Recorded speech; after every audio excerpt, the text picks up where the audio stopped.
first set of videos, we're using a straight needle to repair our lacerations. And in this particular case, we're going to use a suture called a horizontal mattress suture. It's a type of suture that's specialized for dealing with excess tension on a wound, because sometimes, no matter how much undermining you may do of both of these wound edges, you're still going to have a gap in wound. To practice this, you'll need a pig's foot, suture on a straight needle, and a scalpel. In order to simulate a gaping wound, make a large and long elliptical incision along the length of the pig's foot. Unfortunately, when people lacerate themselves in the field, they rarely do it in a clean, linear way. The wound often opens like this in a gaping fashion, and it has to be closed with a special technique, paying special attention to the tension that are going to be on these wound edges as you try to bring them together. One of the first things that you'd like to do is to try to get some of this tension off these skin edges. If you close this with suture and you still have a lot of tension, there's a good chance that the wound will come undone 2 or 3 days into the repair. It should also be noted at this point that these skin margins would be bleeding in a normal person. Lidocaine with epinephrine is helpful in this case, and its use is covered in depth in another video. One of the best ways to remedy this tension is to undermine the tissue underneath the skin. You can do this using a clamp or even a pair of scissors. Either way, you stick them in and gently spread the tissue apart. This will free up the skin and allow this edge and this edge to come together more naturally with less tension. You start on the edge opposite you, dissect or undermine away, and then repeat the process on the opposite side. We're using a straight needle in this first set of videos because sometimes that's all the prepper has available to them. If you do have other surgical instruments, you can use them. Sometimes you'll have to improvise a pair of pickups. If you do have pickups, make sure they're the kind that have teeth on them. These teeth mean you can grab the skin edges without having to hold on to them so tightly that you squeeze down on the tissue and destroy the blood vessels there.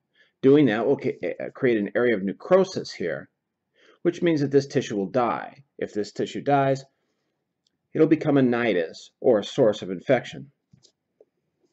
We'll begin with the typical technique of inserting the needle inside the outside and then pulling it through. Normally here, we would tie off the suture if we were doing a simple interrupted technique.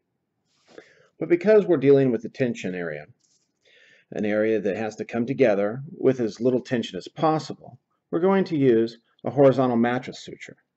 And so instead of tying it off, I'm going to send the needle back through again. And this is going to create something of a letter H shape.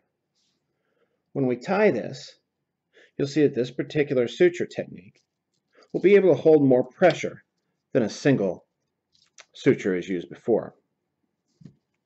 Here we're going to attempt a square knot. And on the first throw, you want to do a surgeon's knot, which means you bring the suture under twice. What happens there is that you have an area that will lock better when you lay it down, especially when using a monofilament like this. See how the wound edges stay puckered up in an everted fashion like you want them with a surgeon's knot? After doing a surgeon's knot, you complete the rest of the knots as single throws. So next throw. Next throw, till a total of 4 knots have been completed. Of course, we want to leave a long tail on this so that if the suture does slip a little bit, the knot won't come unraveled. Now we're going to repeat this technique further down. In this particular case, you could use simple interrupted sutures here, because the horizontal mattress suture that we have placed there has already taken the majority of the tension off. However, for the purposes of illustration,